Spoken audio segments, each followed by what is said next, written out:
Welcome. This is the Hero Podcast. The next episode, I've got someone here from America. How are you, Dr. Barnsley? I'm fine, Andre. I feel like I should really pull out my Southern accent. Hey, y'all. Before you do that, what I'll do, I'll just introduce yourself and then we're rolling on. So Dr. Barnsley helps big-hearted business owners in the first few years of their business to become unstoppable and 10x their income and impact fast. The programs include the Make It Happen Mastermind group, coaching program, Get Results Now, laser coaching, and transformational Reiki trainings for business owners. Grab your free copy of her ebook called How to Overcome Overwhelm in 7 Easy Steps at thespirited-solutions.com. Remember the dash. Yes. So tell us, how did the story start? Do you want to take us back to the beginning? How, people don't just become the kick-ass coach that you are, right? Right. Well, in one of my books, Andre, I talk about really becoming an entrepreneur when I was about 7, 8, 9 years old, out of necessity, because I grew up in a family with my father who was alcoholic and manic depressive, and he would mix whatever he could get his hands on, drugs, alcohol, whatever. And he would also disappear for weeks at a time, and we had no idea where he was. And so my mother had 3 children. She had me and my brother, who were very precocious, you might imagine, and high maintenance children, right? We were very creative. And she had a 3rd child, and that was my father. And so this was hard. And I saw my mother struggle, though she would never have called it struggling. I saw her do things like with our food. We would have our food through the week, and then at the end of the week on Fridays, she would make soup, Andre. It was delicious. It was the soup, and she put everything, all the stuff from the week that we didn't eat, and put it in the soup that was just scrumptious. And she would hand make bread. She would make bread by hand, and which was also something she enjoyed doing. I think when she was kneading the bread, I have a poem about this. I think she was really like getting her frustration and anger out. But it also was an economical thing, and it also was healthy, but it was a way for her to use. So we never wasted anything. And the other thing is, I remember just, I always wore the hand-me-downs and so forth. So what happened in our world is that my father couldn't keep a job. He could not keep a job. And so my mother had to take care of us, and she had to also be the breadwinner. There's that bread again, the breadwinner in the family. And we would go out, Andre, I write about this in my book. We would go out and we would go through trash piles on trash day. Trash day was on Thursdays. Now, I want you to know that we lived in a nice neighborhood. It looked nice, right? And people they would put antiques out. They would put stuff, maybe the cat had peed on it or something had happened. But we would take these things, we would go home, we would strip them down, we would sand them, we would paint them, we would make them look gorgeous. And then we would have these big sales. So that was my first business. And it wasn't a business that I felt desperate about, right? My mother made it fun. And I'll tell you, Andre, even now when I pass a trash pile that has something sticking out of it that looks interesting, I stop. I have gotten desks off trash piles. I've gotten doll houses off trash piles that I then gave to kids who didn't have toys. It's also about recycling. I'm not going to pass by some delectable treat that's in a trash pile.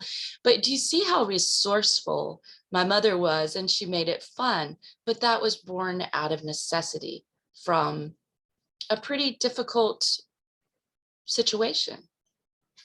What a beautiful soul. I heard stories, but this woman has really cracked the six starness to navigate through the most difficult waters. And my mother, this might surprise you, Andre, right? She's super strong. woman. I'm just laughing, right? You know, I'm super sassy and strong. But my mother she's a survivor. And she's not perfect. You know, my mother had a lot of anger. And so my father was the one who was passed out. My mother was the one who was raging. She was angry. And I get it now, but it doesn't take away the fact that I dealt with a lot of trauma, right? A lot of trauma. And in fact, at one point in my life, Andre, I had, I'm just going to be upfront with everyone because I think folks need to know behind the scenes of real people. So I'm going to be real. There was a moment in my life where I just didn't want to be on the planet, Andre. I didn't want to be on the planet. Now I knew I wasn't going to hurt myself. Like I knew I wasn't going to do anything like take pills or whatever, or shoot myself. Oh my goodness. A client just had her cousin shoot himself. And it was so sad. He went out of a store, he shot himself and he didn't shoot himself enough. So he walked to his truck, got in his truck and shot himself again. And it worked that time. You know, by the way, 1 out of 5 teenagers right now, at least in the United States, have tried suicide by the time they're 13. So I'm going to share my story all out because I hope that someone will hear it and that you'll hear it. And yes, my eyes have tears in them, and that you'll hear it and you'll realize you're on the planet for a reason. You're here for a reason. So I just didn't want to be here. And I had good health, Andre, in the fact that I told my best friend, I said, look, I don't want to be here. I'm not going to hurt myself, but I just don't want to be here. I'm tired of this world. I'm tired of unkindness. I'm tired of the stuff I see people doing to other people. I'm tired of what people are doing to children and animals. I'm tired. I just feel tired. And I went and got help from a psychiatrist who I will always be grateful for, Dr. Norma Safransky. I just went to her one time, Andre, and I said, look, here's my story. All this stuff is coming up. I just don't want to be here. And she was sitting with her shoes off, Andre. She was cool. She had all these hats and she lived in an intentional community in Carrboro, North Carolina, right? So it's called Arcadia. She's just a really creative spirit. She had her feet, you know, right up with no shoes on. I loved her. And I said, look, I'm depressed. And she said, I have something for you. And she gave me an antidepressant, which at the time I needed. My chemicals in my brain were not firing. And I had tried everything natural. I had tried the St. John's wort. I had tried the endorphins from exercise. At that time, I exercised and weightlifted and did all this stuff, cardio. And that would work, but it was 2 hours to get to a place where I felt like I felt good. And I tell you, I felt a difference in one night. And I never wanted to take an antidepressant. I just want to say that there's a lot of stigma around that. And I've just decided recently, I'm going to speak it all, every bit of stuff, because somebody needs to hear this. I wanted to do it naturally, and I worked hard to do it naturally. And it eventually just was too much work to do it naturally. It would take me hours a day. That's when I was in graduate school. And I decided at that moment, I was like, well, okay, you know, this is my life, that my life is important. My chemicals aren't firing. I went to my doctor, Andre, and I said, you know, I really don't want to take this. I don't want to take a drug. And he looked at me, and this man, Andre, had gotten lost in the Amazon jungle for 3 days. He told me this story. He was super cool. He's retired now. He had gotten lost and he had studied with this shaman, this medical doctor, right? Perfect doctor for me, right? And he tells me, and he just looked at me and he said, look, these are vitamins for your brain. That's all they are, vitamins for your brain. That's all you need at that point. What he said, you know, you just have a chemical imbalance. It's not anything that you did. My father had depression, as I shared. He was manic depressive. And he said, they're vitamins for your brain. And when he said that, I was like, okay, I get it. I get it. And I'm so grateful because, you know, I needed them. And when I had my daughter all naturally at the age of 40, again, I hit a depressive spell with postpartum depression. And thankfully, celebrities like Brooke Shields have talked about this shit, right? But postpartum depression is real because you're sleep deprived. I didn't have any support. My mother wasn't there. She was mad I'd gotten married, Andre. She was mad I'd gotten married because it was like considered a betrayal to her. And she never came to my wedding. She hardly ever saw her granddaughter, a lot of hurtful things. And I just felt so alone. And my ex-husband spent one day at home and then he left. And I was there with this baby. I didn't even know how to change a diaper, Andre. I was a career woman. I felt lost. And I just remember the whole house was a wreck and I was a wreck. I wasn't sleeping. And that's the first thing they take away from prisoners of war. There's a reason for that because you go nuts. And so I remember sitting there and just having my head in my hands and just sobbing. And at that moment, an angel walked through the door, and it was a friend of mine from the 12-step program I was in, Al-Anon, for people who have family members who are alcoholics or have friends who are alcoholics or work for an alcoholic. Alcoholics are everywhere, y'all. We all qualify for Al-Anon. That's all I have to say. And it helped me a lot. But she walked through the door at that very moment as an angel that day, Andre, and she just helped me straighten up the house. She just helped me, just get things in order, get some food in my body. And I'll always be grateful for that. There's so many stories to tell, but that's just a little bit of some of my journey right there. This is tough shit, I have to say. But let me ask you this. You mentioned repressed anger, which your mom had, and probably you had too. Oh, I have it still. I'm working with it, Andre. How did that impact her health or your health? I'm always interested in, emotion, health. Yes, you are, because you're the doctor of self-worth. Well, right. Okay, so here's the way I see it. And you may have heard this before. Depression is anger turned inward, right? Anger can be directed at someone else and it can be channeled into something. So as I said, my mother channeled her anger into cooking, the bread making. She also raged and she would hit my brother a lot and then he would hit me. That's just what happened. It was this chain of abuse that went on. And I was terrified as a kid. Truthfully, I was terrified. Anger, I believe, can be channeled positively. And I have channeled mine into doing work to give women in business, big-hearted women in business, financial freedom. So whatever can I curse on your show, Andre? Is that okay? Go for it, yeah. Okay, I'm just gonna give permission. Whatever the fuck happens in your life, you can leave. If you are married to someone who, like my father, was really out of it, and he was also gay. That was the other thing I found out later, and I found that so sad, Andre, because here was my mother. She still to this same day says, he died several years ago, by the way, and I went to his funeral, and I had such a healing story I can tell you around that. But he, she's got this husband who she says still was her true love, but he's gay. So she could never really have him. Do you get it? Can you imagine the yearning and the sadness of that, the grief of that? So at those moments when I just want to scream and rail at my mother not protecting me, because I was sexually abused as well, so was my brother. When I want to scream and rail at that, Andre, I have to put myself for a second in her shoes.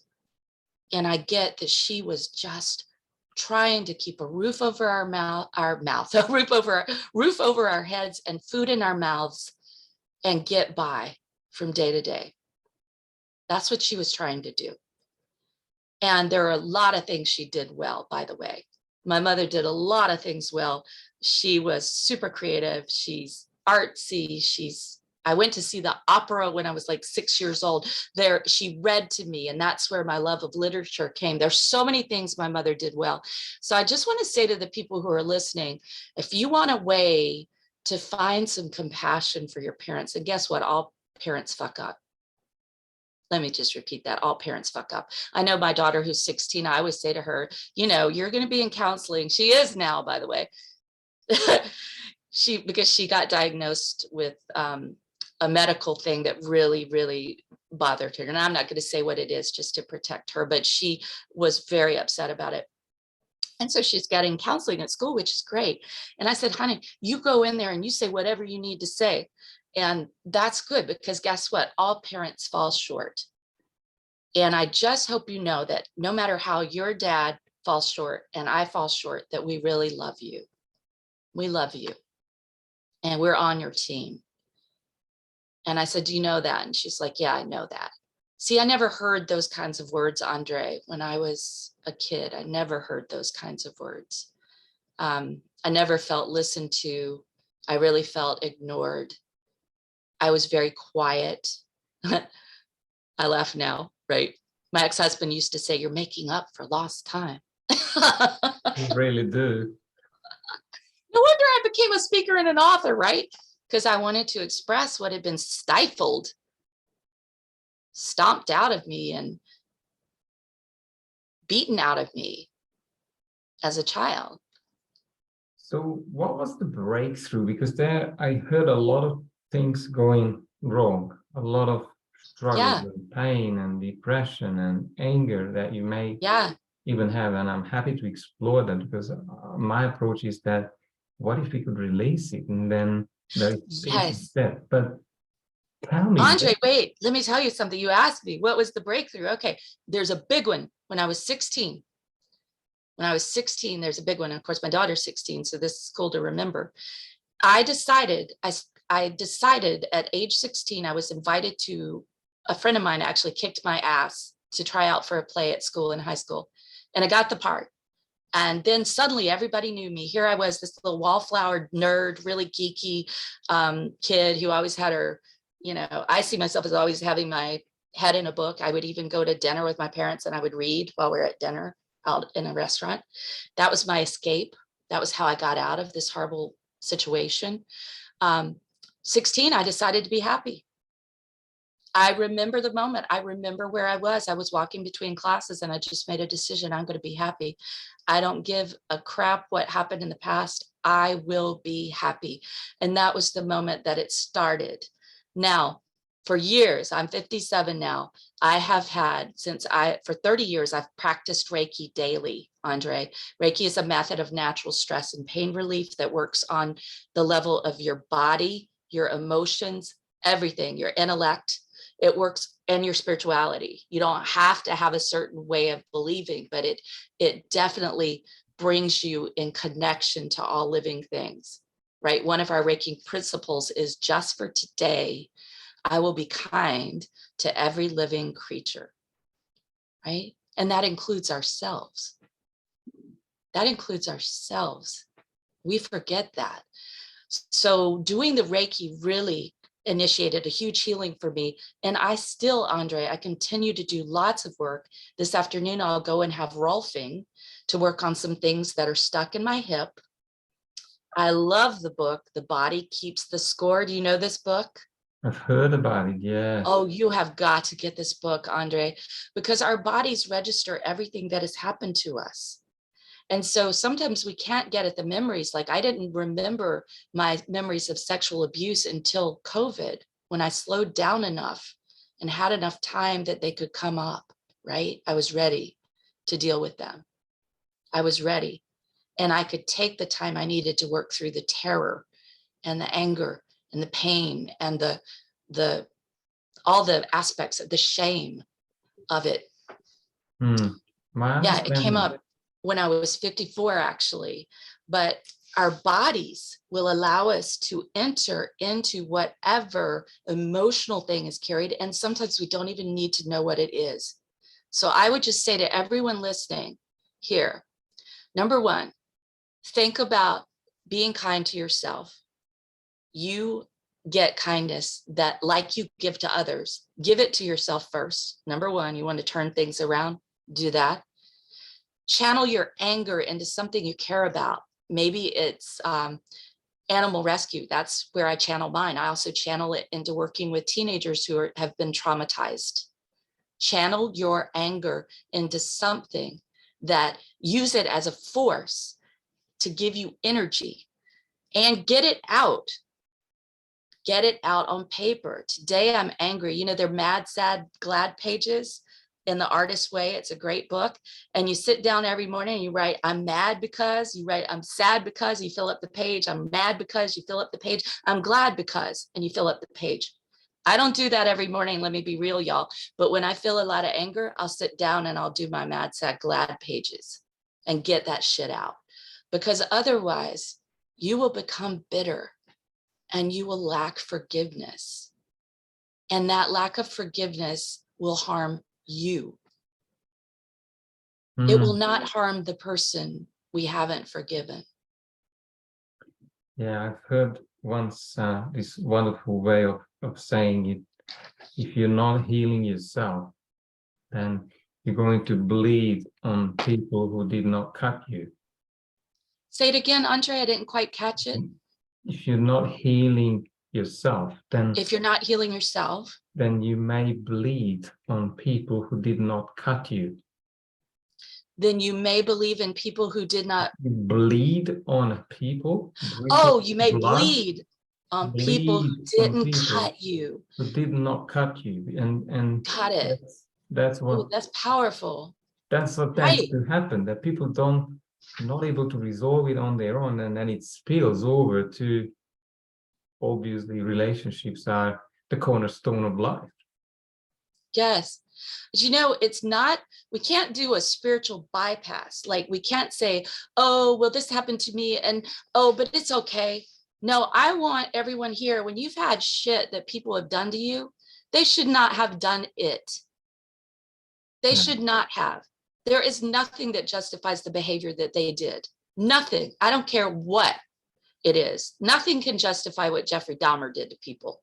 Nothing can justify what my father did, abusing me and my brother. Nothing can justify my mother's rage and how she took it out on us. Those were wrong. They're just downright wrong. However, we can separate the behavior from the person. The behavior is wrong. The person was doing the best they could with what they had. They didn't have a model. They didn't have Al-Anon. They didn't have therapy. Nobody went to therapy. They just smoked cigarettes in the 60s. I'm serious. And drink. Yeah, and drank a lot, right? Yeah. And so they were doing the best they could. And when, I'll tell you, the moment that I realized what I shared with you earlier, Andre, the moment I realized that my father was trapped in a marriage with someone he wasn't sexually attracted to, and my mother was yearning for him and could never really have all of him, I cried.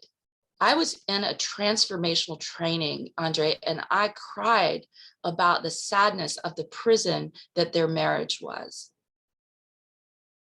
Yes. I cried.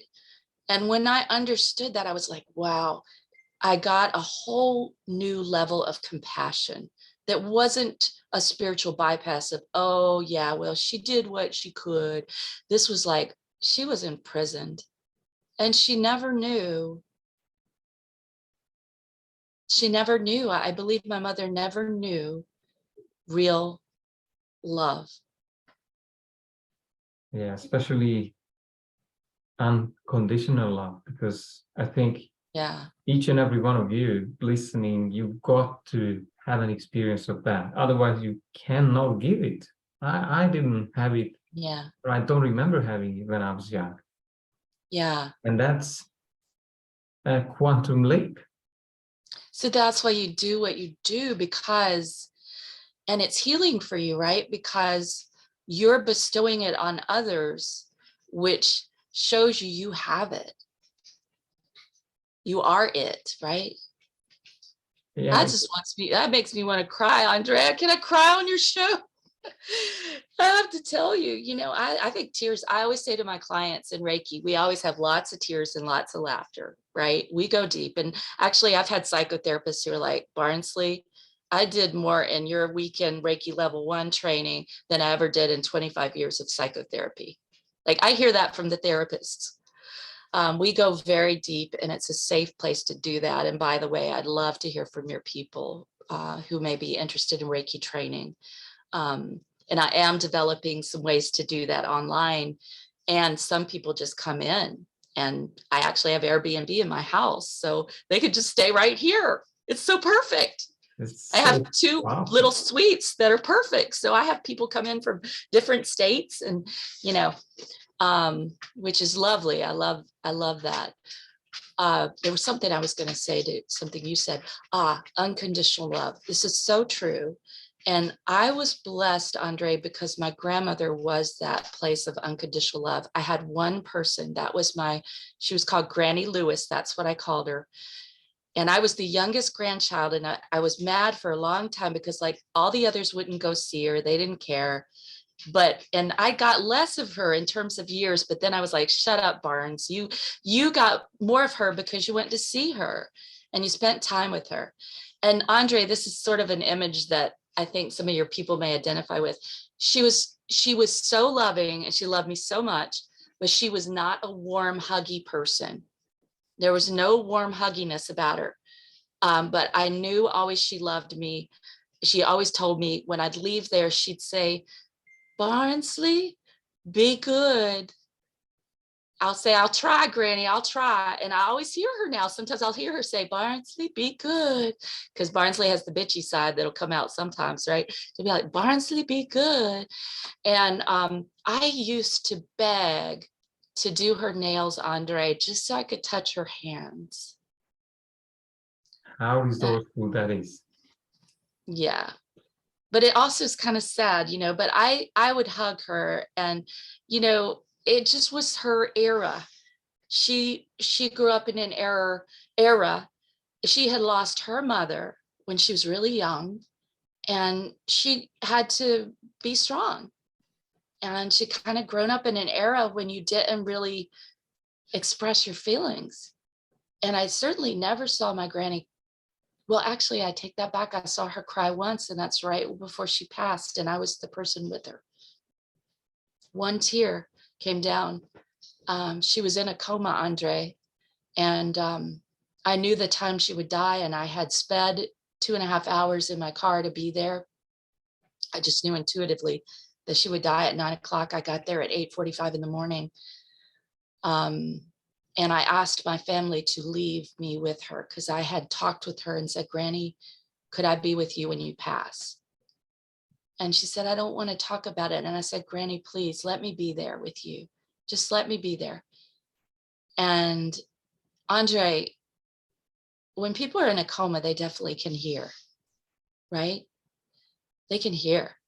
And I just said, I knew my grandmother was holding on because she wanted to see me married. Like, that was the big thing for her. And I was like, Granny, I'm not going to get married for a long time, if ever. And you just can't keep holding on. That's what I said. I was totally sincere. It sounds funny now, but I said, and I love you. And guess what? Grandpa Murner's up there, and all your sisters are up there.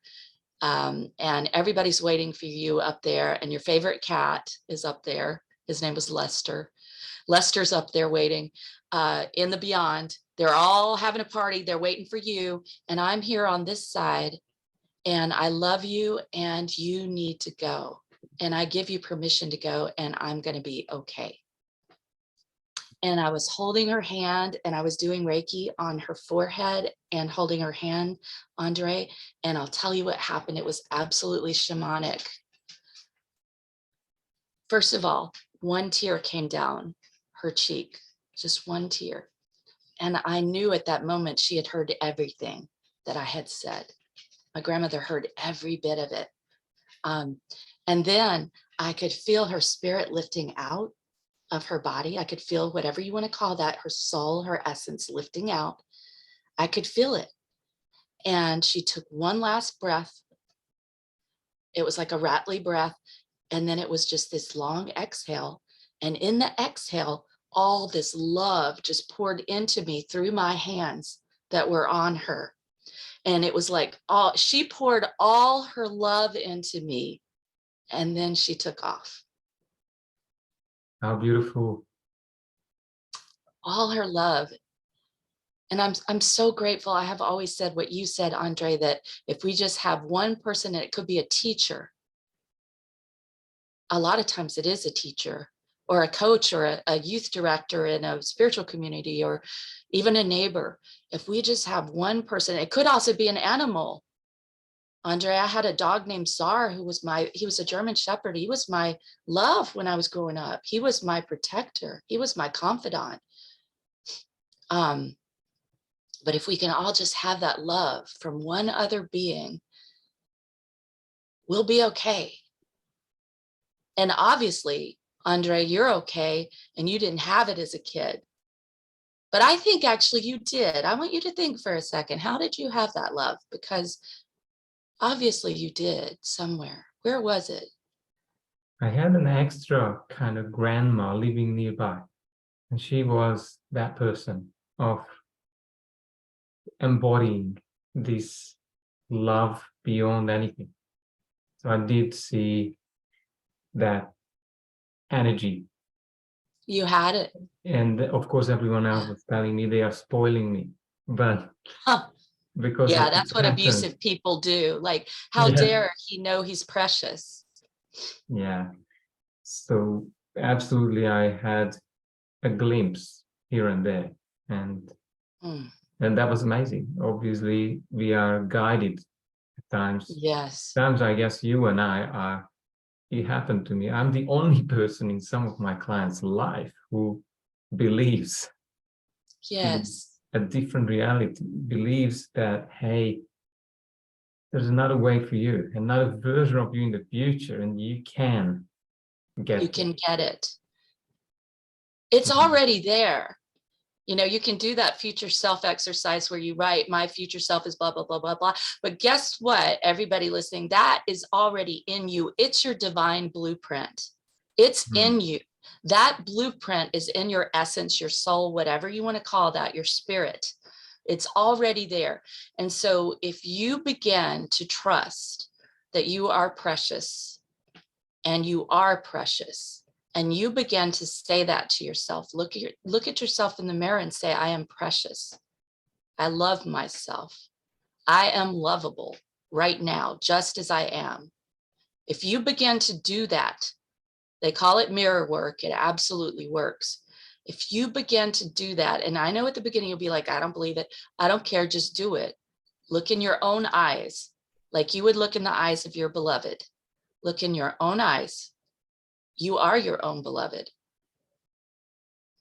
You know, and I would say, Andre, I feel like I should say this, so we'll just put it all out on the table. I don't feel like I've ever had the complete love of a man, like unconditional love of a man. I'm just going to say that.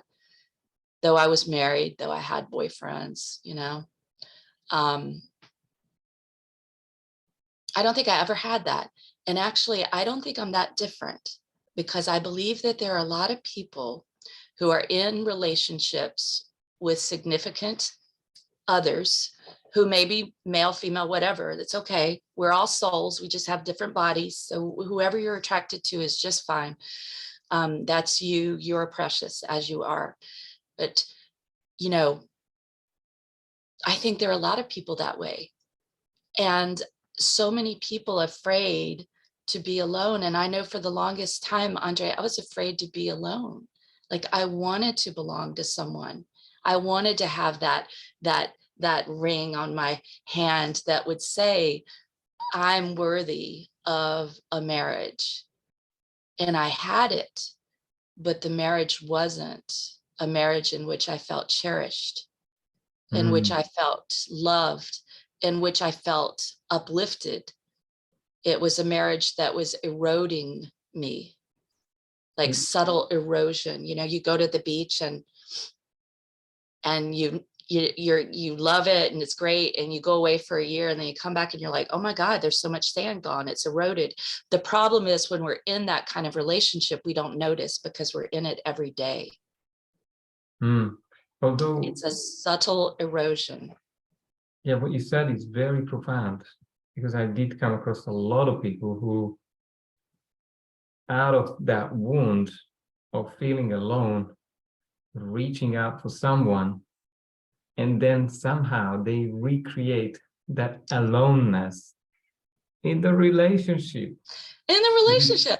But see, the Self-healing whole thing first. is like, Okay, so yeah, exactly. Or they recreate the abusive relationship that they just got out of because they never resolved and healed and worked on their own issues. We have to work our own shit. And let me just say, if I told you this, Andre, okay, so have you been to an American diner? Like an American diner, Yes. like Waffle House? Yeah. Waffle House. Oh my God. In the South, it's like Waffle House. So, if I were to say to you, and I want everyone to really hear this, and I know there are people listening from different places in the world. So American diners, there are these joints you go and you can have breakfast all day long, and they're really good, right? Even Waffle House is greasy, but sometimes you want to go just for fun. And they have these little tiny packets of jelly. And usually it's grape jelly because that's cheaper. Like you have to kind of look for the strawberry jelly, but they have these little packets. So what if I said to you, Andre, there is only one packet of grape jelly in the world, and this is it. What would you say to me? Seriously, this is it. This is the packet. This is the one packet. This is the end of the world. This is the one packet of grape jelly. What would you just say? Seriously, what would you say? Well, then we are short. Well, it's not true though, right? It's everywhere. It's in every diner, everywhere. It's the most commonplace thing, grape jelly. So you'd laugh at me, right? Or you'd say, you're stupid. It's everywhere. Maybe not in Europe, but it's everywhere. Europe has those nice little jars. They're so pretty. But you would be like, if I said, this is the only grape jelly, you'd be like, no, it's everywhere. Well, that's what I realized. And I really want your people to realize and get this. I do not feel alone. Now in my 50s, I do not feel alone. Why? Because I have love everywhere I go. I am loved by the person at the gas station where I get my gas. We always laugh about something. He loves food and we talk about food. I am loved by my clients. I am loved by my daughter and my cousin and my other cousins in France. I am loved by the bus driver. I'm loved by the mailman. I'm loved by the garbage man. If I ever put anything out there they're not supposed to take, they take it. Seriously, because they love me. And I always give them like cookies and stuff at Christmas. The point is, love is everywhere for you. Love is everywhere. And so stop thinking that you have to be in a romantic relationship to experience love. Not to mention the love that's there when you get in touch with the fact that the nature of who you are is love. And the third Reiki master, Mrs. Takata, the first woman, Andre, the first woman, the third one, and she had to work really hard to have those guys let her become a Reiki master because they were like, it's not for women. But she did. She got trained. She says that Reiki is God's love in its purest form. Beautiful. Yeah. And if you don't like the word God, that's okay. Call it Great Spirit, call it energy, physics, whatever, that's fine. But we are built out of energy. We are matter. Matter is energy. And the nature of what we are is love. Yes, you're putting it so beautifully. And we coming to the end of this very profound conversation. I really love the depth you go to share this message, because it needs to be out there and experienced, not just said. But I think if there was 3 things that you could summarize you, or what you would want to give to an audience, and maybe this video will be listened when we are gone. What else would you share? I mean, we will have all your details under this video so people can find you. What would you Andre, say? what a great question. I think this is the best question I've ever been asked on an interview, Andre. I'm serious. I want you to take a deep breath and take that in. Because you've reminded us all that we are a living legacy until we die. And even after we die, we leave a legacy. So I would ask everyone, I'm just going to make it about all of us, not just about me, because it's not about me. It's about all of us. Number 1 would be, what is the legacy you want to leave? That's number one. And I would say to everybody, actually write your eulogy. Write what you want someone to say at your funeral. What do you want them to say about you? That is how you want to live your life. And number two, you're never broken, no matter how broken you may feel. You are never broken. And in fact, when we have heartbreak, I want to suggest to you, when you say my heart is broken, that you add one word, and that is, my heart is broken open. Wow. And number three, what will number three be? God, what do I need to say? That's interesting. What I'm hearing, and I don't usually quote from the Bible. I read a lot of different mystical texts, by the way, Andre. I like my master's thesis was on the mystical experience and silences in the modernist and postmodernist texts. Like I would be the only one who would write about silence and relate it to mystical experiences in all these traditions. Okay, this is what I'm hearing. You know how in the Bible, and it's in other traditions, obviously, it says, love your neighbor as you love yourself. Well, what I want to leave you with is that is not about, let me go love my neighbor and give them some jam.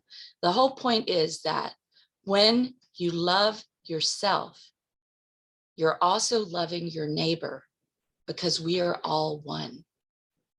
So when you love yourself, which I call my Reiki, my daily self-love treatment, and I've done it, like I said, every day for 30 years. When you say to yourself, this is my daily self-love treatment, there's something wonderful that happens in you, a worthiness that happens in you, and you step up. So when you love yourself, you're also loving your neighbor. And my mission is that people will love themselves because they're giving their gifts to the world, because they're doing their Reiki self-love, because they have businesses that are super profitable and they have plenty of money to share with all the causes they want to support. That's my mission, to have that ripple out so that people are proud of themselves and love themselves just like you. So they feel their self-worth, they feel their greatness, their excellence, their preciousness, and they leave that legacy of worthiness and power to everyone around them. Dr. Barnsley, I'm speechless. But when, as you heard, this happens to you, even partially, it will all come back to you. Yes, all this give, love we give out, it always swirls back, always. Well, I really love this time with you. I'd love to have another conversation in the future. Thank you very much. Andre, thank Wonderful. you. Bless you. Namaste to all. The divine within me greets the divine within you. And we're all one. Namaste. Thanks.